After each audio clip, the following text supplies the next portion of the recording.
discover something that will blow your mind.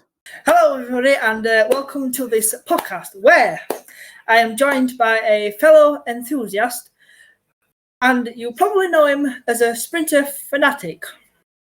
Please welcome the one and only TicoSprinter. Hello, James, and everyone else who's watching the podcast. Hope you're all well, and thanks for inviting me to the podcast, James. So, in this podcast, us two will be discussing lots of topics about trains. So, without further ado, let's get into it. So, the first topic that we will discuss is the tram trains in South Yorkshire. So, these tram trains have been in service since 2018 and have taken passengers from the cathedral in Sheffield city centre to Rotherham Parkgate via Meadowhall South and Rotherham Central. These services operate on both the tram and train net tracks. The tram train service has a 96% satisfaction from passengers, and it's proposed that the tram train service will be extended to Doncaster and possibly Doncaster Sheffield Airport as well. They offer passengers an alternative from them using the train or bus. What are your thoughts on this, Tico? Yes, they do sound unique, these tram trains, as they operate on both the tram lines in Sheffield and on the lines operated by Network Rail in the same area. I do like their appearance, both on the inside and outside, and I'm looking forward to spotting and travelling on them, eventually when it's safe to do so, of course. Would you like to bring in the next topic, which is the railways and the changes that have happened? Okay, well, so as far as I'm aware, there's a local station by me called Gloucester that is being redeveloped into a more modern and one that will meet the current standards of most modern public transports, as in much better access for buses, taxis, wheelchair users, bicycle users, along with a new drop-off point, car park, station building with modern facilities like fully accessible toilets, cafe, ticket machines, as well as making the platforms more safe. So, in my local area of Barnsley, there are talks about reopening the line which will connect Barnsley to Wakefield Kirkgate via Royston. They are proposing as well that they construct a new junction just after the bridge at Stairfoot to connect with the line.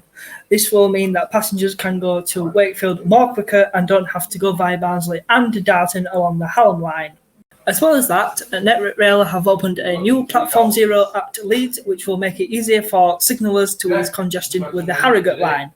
There is also Platform Zero at other stations in the country, such as Doncaster and Cardiff. Now, guys, this may sound funny, but you wouldn't expect a Yorkshireman like me doing a podcast with a brummie. Yeah, what could possibly go wrong? So, the next topic in our podcast is the introduction of new trains across the country. Now, there are quite a lot of trains that are entering service throughout this decade. And me and Tico are going to discuss what class it is, what train operator they are going to, and what they are replacing. Tico, would you like to start? Thank you very much, James. So for me, you got the Class 196 Civities. They'll be entering service with West Midlands Railway, and they are replacing the Class 153 Super Sprinters and the 170 Turbo Stars. The next are the Class 197 Civities. They'll be with Transport for Wales, replacing the 150s, 153s, 158s and 175s. The next are the Class 230 Viva Rails, converted D-stock trains from the London Underground. They'll be with Transport for Wales, replacing the 150s. Next is the Class 231 Flirts, which are similar to the ones with Greater Anglia. Again, they'll be with Transport for Wales, replacing again the 150 Type 2s, 153s and the 170s. The next is the Class 398 Tram Trains, which are similar to those in Sheffield. Again, Transport for Wales, and they will be replacing the 153s. The next is not Transport for Wales, the Class 701 Adventurers. They are with South Western Railway, replacing the recently added Class 707s. Next is the Class 720 Adventurers for Greater Anglia. They'll be replacing the Class 321s. And finally, the Class 730 Adventurers. These will be with London North Western Railway and West Midlands Railway, replacing the Class 323s and 350 Type 2 Desiros. Over to you, James. Well, thank you, Tico. Okay, so the Class 769s, they are going to GWR, Northern Transport for Wales. They are replacing the Class 143 Pacers, the 150s, the 153s, and the 158s. The Class 777s, or the 777s as they are known, they are going to Merseyrail, and they are replacing the Class 507s/508s. The Class 803 Auras, they are going to EMR, East Midlands Trains, and ECT, East Coast Trains. They are replacing the Class 222 Meridians. The Class 805/807s, they are going to Avanti West Coast, and they are replacing the Class 221s. The Class 810s, Auras, they are going to East Midlands Railway, and they are replacing the Class 222s. The Class 93s, they are going to Rail Operations Group. And finally, the Class 484s, they are going to the Island Line, and they are replacing the Class 483s, or known as the 1938 stock. All of these trains will be made and will be entering service within this decade. Now for something that has broken a lot of hearts, the Pacers retiring. Now, in December last year, the Pacer services came to an end. The last service for the Pacers was between Kirkby and Manchester Victoria, with 142,004 accompanied with 150,225 doing the service. This was a sad day for all of the Pacer enthusiasts out there. Tico, do you have any memories that you have of Pacers? Well, James, I've got a fair amount of memories on the Pacers. I've seen and been on both the 142s and 143s many times, from Transport for Wales and GWR, and they make interesting rides to travel on, so both bouncy and noisy.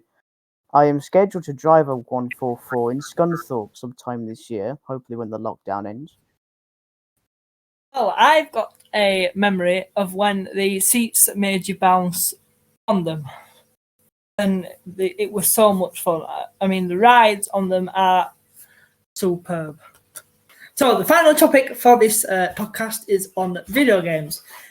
Tico, which ones have you got? Train Simulator 2021 and, of course, Train Sim World 1. So out of the two games that you've got, which one would you prefer? Well, James, I'll have to say Train Simulator 2021, as I've been playing it since its release back in 2012, I think it was. Also, I have all the members of the Sprinter family of diesel multiple units on this game, and Sprinters are, well, my favourite.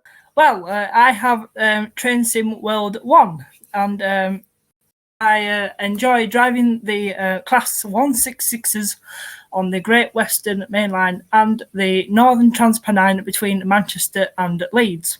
I have noticed that the Train Sim World 2 game has been released for some time now, and a new route between St Pancras and Faversham. What do you think of it, Tico? Well, James, it's a fan favourite as you get to drive along the High Speed 1 route between London and St Pancras International and Ebbsfleet International, as well as along to Faversham on a Class 395 Javelin, which are great trains to drive, spot and travel on. I've not yet been on them though, in real life. This route is also in Train Sim 2021, and I have actually driven the route a number of times. But the Train Sim World 2 version does look much more better in terms of visual, context. Which I agree. I mean, the route looks amazing as you change from the overhead wires to third rail at Ebbsfleet. And I like that when you pull up at the station of Gillingham, the level crossing comes down. Well, that's the end of our podcast. I'd like to say a massive thank you to the fantastic Tico for joining me. Thanks for having me, James. And make sure to check out James's channel as well. Oh, you're so kind, Tico. Thank you. And for you guys watching as well, wherever you are, please like, share, and subscribe. Thanks for watching, and I will see you very soon. Over and out.